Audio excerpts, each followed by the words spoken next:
Shalom, shalom, bonsoir, salut les amis.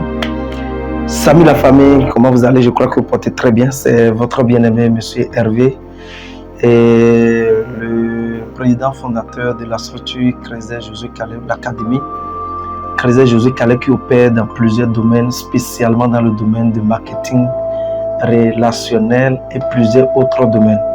Alors, je suis là pour aider la communauté et à donner plus de tonus à beaucoup de personnes aujourd'hui qui pensent que la vie c'est déjà fini, ou bien tout simplement qui entreprennent des trucs et qui voient que ça ne marche pas et puis qui abandonnent, ou bien qui voient qu'ils ne sont pas faits pour les affaires. Je vais vous raconter un peu mon histoire pour vous permettre en réalité de comprendre beaucoup de choses, quelle que soit la situation dans laquelle vous vous retrouvez, ou quelle que soit la situation que vous avez traversée dans la vie. Je peux vous dire tout simplement que vous avez encore toute la chance de réussir si vous donnez encore une nouvelle chance d'entreprendre, de vous lancer.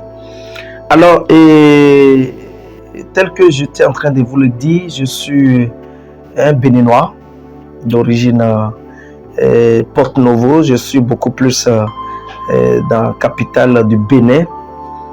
J'ai commencé mes quitus scolaires, secondaires, à l'âge de 15 ans, c'est-à-dire j'ai démarré mes études secondaires, premier cycle, c'est-à-dire le BPC. C'est là que je m'en vais parler un peu plus parce que c'est là que les vraies histoires ont démarré. Parce que je suis issu d'une famille très pauvre, une famille dont père et maman se retrouvaient dans une situation très grave. La misère était là. La misère était là. Et puis, et ils ont pu mettre au monde 3 jeunes garçons, mes grands frères et puis moi-même. Donc, ils se battaient, c'est une famille qui se battait parce que papa s'est marié à 2 femmes, mais malheureusement que sa deuxième femme n'a que fait une seule fille pour lui. Donc, je fais partie de sa première, c'est-à-dire l'enfant de sa première femme. Donc, nous sommes 3 garçons. Nous sommes 3 garçons, mes grands frères et moi. Donc, et j'ai démarré, on a été à l'école ensemble, mais lorsque j'ai démarré le premier cycle, la vie était difficile, parce que compliqué pour papa et maman, au point où mes grands frères ont décidé d'apprendre quelque chose, c'est-à-dire cofflet et puis maçonnerie. Donc, comme moi je brillais bien à l'école, j'étais focalisé à l'école, j'apprenais beaucoup parce que je voyais que tel que la situation était difficile, je dois tout faire pour aider mes grands frères afin que nous tous ensemble, qu'on puisse faire sortir papa de la précarité, maman de la précarité. Donc tout de suite, moi je me focalisais sur les études, les autres se sont lancés dans l'apprentissage, maçonnerie et puis coffleur. Donc grand frère a commencé par évoluer rapidement. Moi j'ai pu obtenir mon BPC en 2005, mon bac en 2008. Et tout de suite, grand frère a décidé de se marier parce qu'il était déjà en train de faire les études universitaires. Parce que là, grand frère, il a fait la libération et puis il a décidé de se marier. C'est là où on a convoqué une réunion disant que ça ne peut pas marcher, grand frère. Sinon, quand tu te maries, tu ne peux plus prendre soin de nous. Et tu ne peux plus prendre soin parce que l'autre ne s'est pas encore libéré. Donc, si c'est le mariage, alors nous t'invitons d'abord à libérer le petit frère, en entendant, parce que lorsque toi tu vas te marier, et les charges seront encore plus beaucoup pour papa, parce que papa conduit que de Zem, c'est-à-dire quand on parle de Zem au Bénin, c'est les conducteurs de taxi, moto, tout ça là. Donc c'est des motos de travail payés qu'il prenait, donc il faisait tout, on lui arrachait même ces motos là parce qu'il n'arrivait pas à subvenir, à payer correctement ce qu'il devait au propriétaire de moto. Donc tout de suite, qu'est-ce qui va se passer, mes bien-aimés? Je voulais dire à quelqu'un, n'aie pas peur. La vie te réserve encore beaucoup de choses. Tu peux encore réussir. Tu peux encore réussir ta vie, mais seulement que tu dois savoir d'où tu viens et savoir là où tu vas. D'où tu viens est très capital. Et là où tu vas, c'est une décision prise. Ça dépend de toi. C'est ton choix que tu opères. Mais tout de suite, rapidement, lorsque grand frère, on lui a interdit de se marier, s'il va se marier, de libérer d'abord le frère. Et ce qu'il nous a écouté, il a écouté vraiment et puis il a travaillé et puis ensemble avec papa, parce que moi je n'avais pas encore les moyens, je continuais toujours mes études. J'étais déjà en première année en 2009 et deuxième année déjà en 2010, déjà vous voyez un peu, donc j'évoluais. Troisième année en 2011, Donc, c'est en 2011 que tout a démarré. Donc, grand frère a libéré déjà le petit frère et puis s'est marié. Il a fait le mariage. Lorsqu'il a fait le mariage en 2011, et tout de suite rapidement, et il a fait le mariage. Moi, j'étais déjà en 3e année en train de me débrouiller. Lorsqu'il a fait le mariage, aussitôt fait le mariage, il a commencé ses activités. Il avait un chantier qui n'est pas loin de notre université. Je l'ai appelé disant que grand frère, j'ai besoin de 10 000. Il est venu m'en donner 5 000 francs. Qu'il va retourner, il va me donner les restes. Mais malheureusement, dans 2 heures du temps, il est décédé. Il a fait accident et puis il est décédé. Or, c'est lui qui est en réalité la personne ressource qui me finançait pour mes études. C'est celui que je me dossais pour continuer mes études parce que mes études étaient d'aller jusqu'au doctorat parce que je faisais la science physique sur le campus. Je faisais la science physique, je faisais la PC pour ceux-là qui connaissent déjà ce qu'on appelle la faculté de sciences physiques. C'est une faculté que j'ai beaucoup aimée parce que j'étais très brillant, j'étais boursier sur le campus aussi. Donc tout de suite, grand frère m'accompagnait pour que je puisse me lancer. Quand je vais terminer, je peux avoir quelque chose qui a de lien avec la médecine.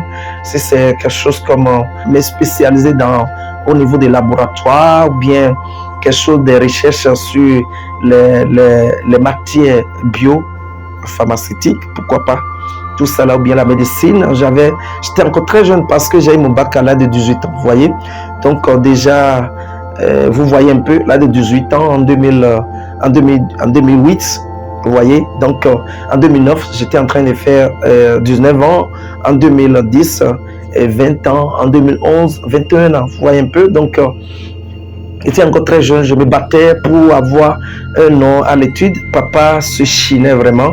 Grand frère est décédé après 1 mois de mariage. C'est là le frère a pris le relais. Le frère a pris le relais subitement. Lui-même, 1 mois après le décès du grand frère, lui-même est décédé. J'avais passé un concours et j'étais admis à ce concours. Il reste une interview que je devais passer. Et puis l'interview le lendemain que je devais passer, le frère m'appelait disant qu'il souffrait du palu. Et puis papa m'a appelé disant de venir le voir parce qu'il ne dormait plus. Je suis venu et puis c'est comme ça devant moi à 1 h du matin il est décédé. Il est décédé, qu'est-ce qu'il faut faire mon cher bien-aimé? C'est-à-dire tous ceux-là qui étaient mes supports sont partis. Ils sont partis, ils sont décédés. Qu'est-ce qui va rester? Qui va m'accompagner pour mes études? Je n'avais aucune notion en matière de l'argent. Tout ce que je savais que je réussissais mes cursus intellectuels, que j'ai mes diplômes et que j'arrive à impacter ma génération à travers mon diplôme. C'est lorsque mes grands frères sont décédés et il ne restait que moi seul avec des problèmes de papa et maman. C'est-à-dire que la situation est devenue plus compliquée parce que papa, pour manger c'est difficile, papa a voulu se suicider, maman aussi. Et je disais à mon papa que ça va aller. C'est là que les processus de réflexion de comment je peux faire, parce que là je n'ai plus de confiance et je n'ai plus personne à qui je peux me confier en réalité pour réussir ma vie. Là, qu'est-ce qu'il s'agit de faire, mes chers bien-aimés? Quelqu'un peut-être se retrouve dans les mêmes situations. Je vais te dire que une situation qui t'est arrivée, c'est un événement. Mais ça dépend de tes réactions devant cet événement. C'est ça qui produit de l'effet. Banalement, j'ai commencé par réfléchir. Beaucoup de mes amis ont commencé par fuir. Mes copines que j'avais en ce moment ont eu peur parce qu'en réalité, pour eux, est-ce que Hervé va exister encore? Et l'église que j'allais aussi m'a trahi parce que c'est là que mes frères sont décédés, mes grands frères sont décédés. Je n'avais plus la capacité de me marier. Je n'avais plus la capacité de dire à une fille que je t'aime.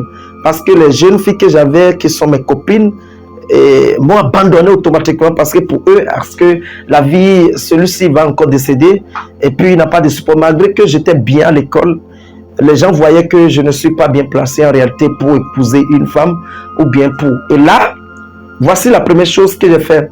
J'ai mis quoi sur question de copinage. J'ai mis quoi sur question de copinage, sur la distraction. Seul, je m'emballais dans ma chambre. Je me mettais dans la prière, dans le jeûne, dans le travail. Je lisais beaucoup de livres. C'est là que je suis tombé sur des livres. Un jour, parce que j'étais très bien dans les études, surtout en matière de l'analyse, de sciences physiques, de chimie organique, chimie minérale, tout ça. Donc, j'avais une collègue Et j'avais traité un exercice pour elle. Et puis on devait se rencontrer au niveau du terrain du campus, du terrain de handball du campus. Donc on s'était croisé là très tôt le matin. Je lui ai remis la copie. Et puis j'ai vu un livre dans ses mains. Et c'est ce livre-là que je lui ai demandé de me passer le livre. J'ai pris le livre et j'ai lu. J'ai commencé par lire le livre. C'est là que dans ce livre qui m'a permis de comprendre que c'est un livre qui a de lien avec la religion. C'est-à-dire, c'est un livre écrit par un pasteur qu'on appelle Pasteur Chris du Nigeria. C'est une personne que je respecte beaucoup. Et ce livre, je ne le connaissais pas, mais j'ai pris ce livre, j'ai commencé par lire. C'est dans ce livre que j'ai appris beaucoup de choses sur l'entrepreneuriat, sur comment un chrétien, même en étant un chrétien, en étant étudiant, comment tu peux entreprendre. J'ai commencé par apprendre de nouvelles choses, écouter des nouvelles choses concernant l'argent que je cherchais. Donc c'est là que j'ai découvert que en réalité, l'argent que je cherchais, le bonheur que je cherchais, la réussite que je cherchais ne se retrouve pas dans l'école.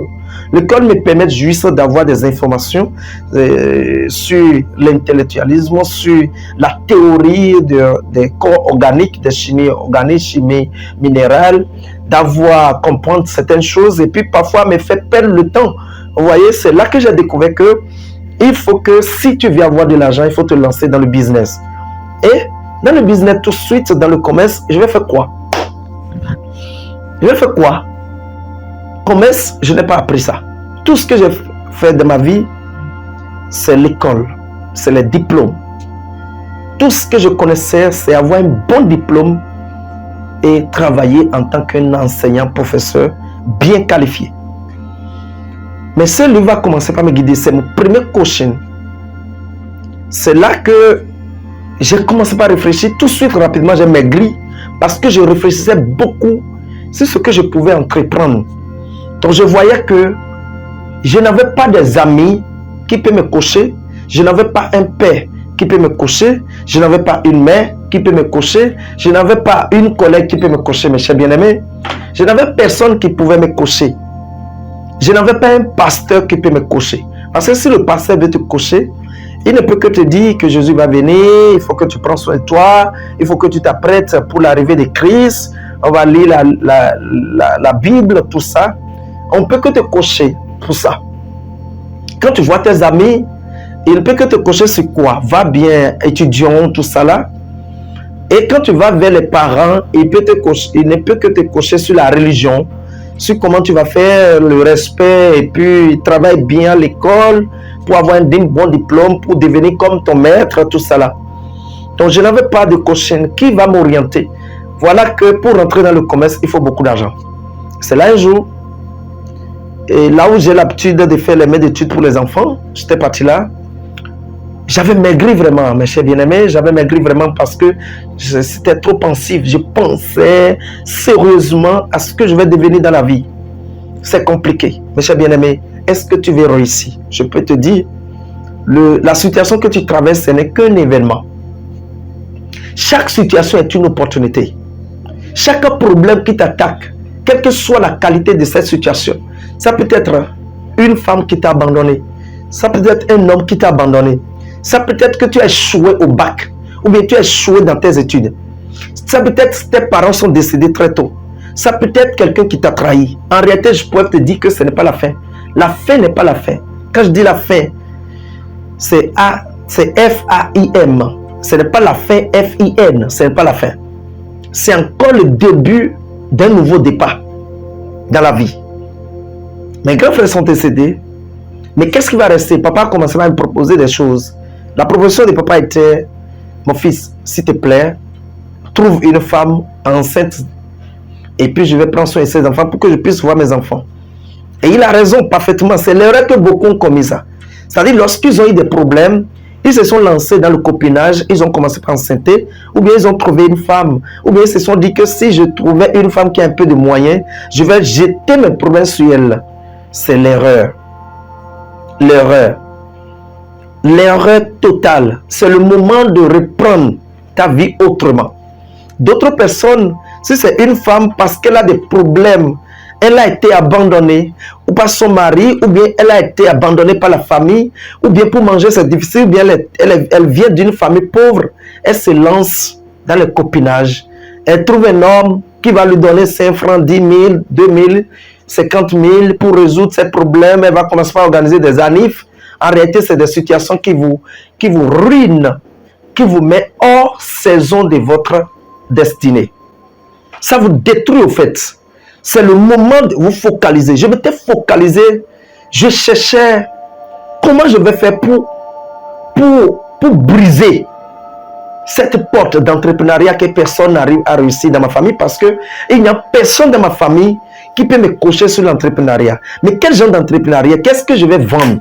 Qu'est-ce que je peux vendre? À qui je vais vendre? Est-ce que moi je suis vendable?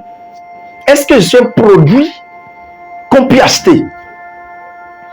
Parce qu'en réalité, les gens ne peuvent que t'acheter toi-même. Est-ce que moi je suis un produit qu'on peut acheter? Est-ce que je peux me vendre en fait? Je n'avais aucun produit. Tout ce que j'avais, c'est les informations sur la chimie organique, c'est les informations sur la chimie minérale, c'est les informations sur les leviers, sur la mathématique, sur tout ce qu'on appelle l'analyse et autres, tout ça, les probabilités, les équations. Mais voilà que personne n'a besoin de ces informations. Personne. Personne. Aucun fournisseur n'a besoin de toutes ces informations pour te donner le marché.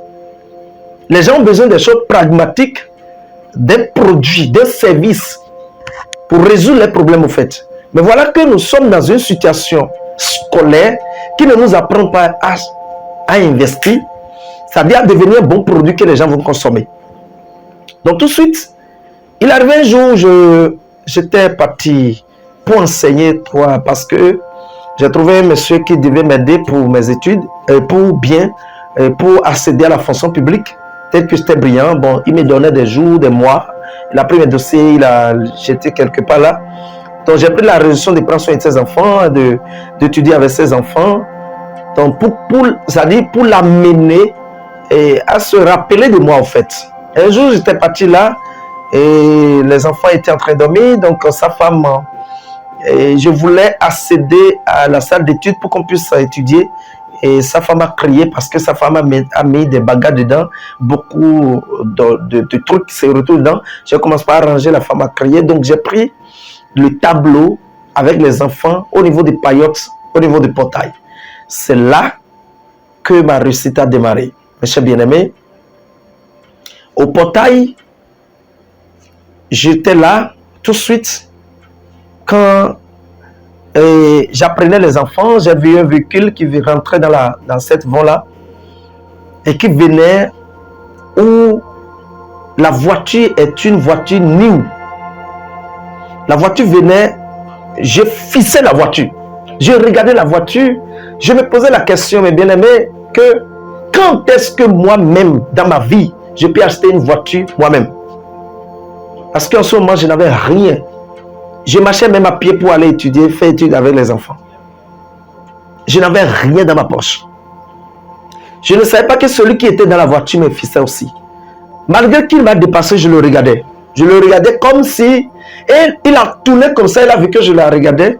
Et puis il a fait reverse. Il ouvre son portail. Et puis ouvre le portier et me dit, monsieur, vous avez quoi? J'ai tiqué. Je n'ai rien. Donc c'est là... Il me dit, mais pourquoi vous regardez les gens comme ça? C'est moi qui savais ce que j'avais. C'est-à-dire, je voulais me connecter à des gens qui sont dans l'entrepreneuriat.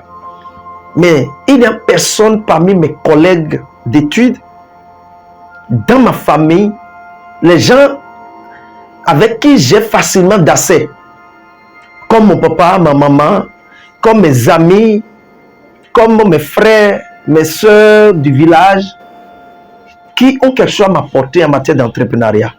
Il n'y avait personne, mes chers bien-aimés. C'est là que j'ai compris que votre réussite est beaucoup plus basée aussi sur les gens qui vous entourent, sur votre entourage.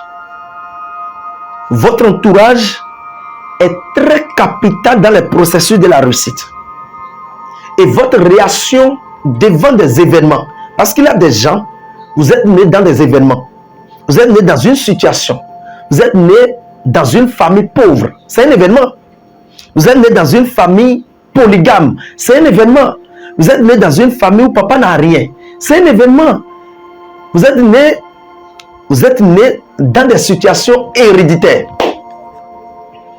De la précarité, de la misère que partageaient les parents avec que tu ne sois là. C'est un événement. Mais cet événement attend de toi ta réaction. C'est la réaction qui produit l'effet au fait. Donc moi j'étais déjà né dans la misère, dans la famine, dans une situation compliquée. Mais papa a fait des enfants. Papa a fait des enfants et il pensait que les enfants aussi vont l'aider en réalité à sortir. Mais voilà que les enfants sur qui nous comptaient plus, papa comptait plus, ils sont décédés dans un mois. Lorsqu'ils sont décédés dans un mois, la situation s'est compliquée au fait. La situation était compliquée. Quelle est ta réaction? Ta réaction peut être d'aller te loger juste dans une église et pensant que c'est les sorciers qui te font. D'autres, ils pensent que c'est d'aller vers un marabout pour que le marabout puisse les laver, ou bien ils vont aller trouver quelque chose comme bague. D'autres, c'est se loger dans la femme, ou bien aller trouver une femme qui a les moyens un peu. Pour d'autres personnes, c'est que tu prends la situation telle qu'il était et de se conformer à la situation. Et le fait est que vous ne pouvez que devenir ce que vos pères sont devenus. Tu ne peux que devenir en même temps, c'est-à-dire la résultante, la similitude directe de tes pères, de ta maman. C'est de ça qu'il s'agit. Ma réaction envers cette situation était comment faire pour briser et détruire cette situation de la précarité qui vivait avec nous dans la famille pendant des années. Et moi, je suis né dedans. C'est devenu une situation héréditaire. Mais je me suis dit, ça doit finir chez moi, sur moi. Donc, qu'est-ce qui va se passer tout de suite, mes chers bien-aimés? J'ai créé des circonstances. Je ne connaissais rien en matière d'affaires, en matière de commerce. Tout ce que je savais que je m'étais focalisé à avoir mes diplômes, un bon diplôme et travailler pour l'État. Devenir bon enseignant, ce que mon papa aussi rêvait. Mais tout de suite, qu'elle soit décliquée. À travers la lecture de ce livre, j'ai eu des déclics. Qu'elle soit tournée à moi. J'ai pris une nouvelle résolution d'aller faire la rencontre de l'entrepreneuriat, de chercher à comprendre comment ça se passe. Et voici comment ça s'est passé. C'est ça que je suis en train de vous raconter son histoire. Mon histoire à moi, Hervé. C'est mon histoire. Cette histoire a commencé par être écrite en 2012.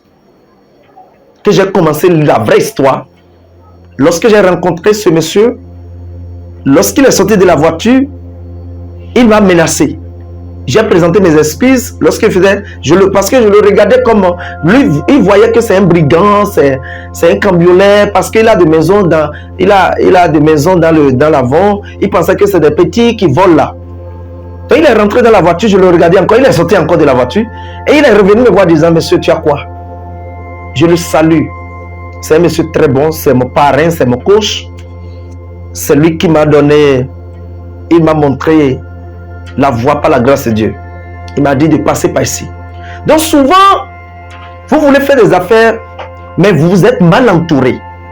Vous voulez réussir, mais vous êtes mal entouré.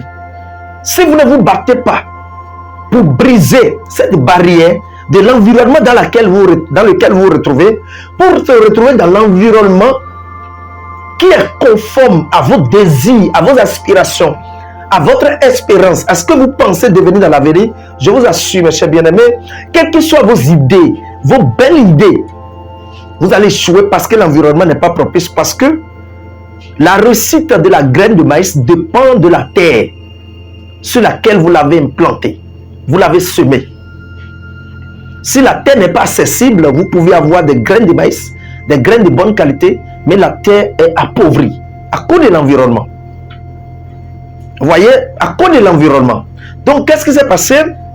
Stratégiquement, à cause de... J'avais l'intensité, le désir intense d'aller faire la découverte de ce qu'on appelle l'entrepreneuriat.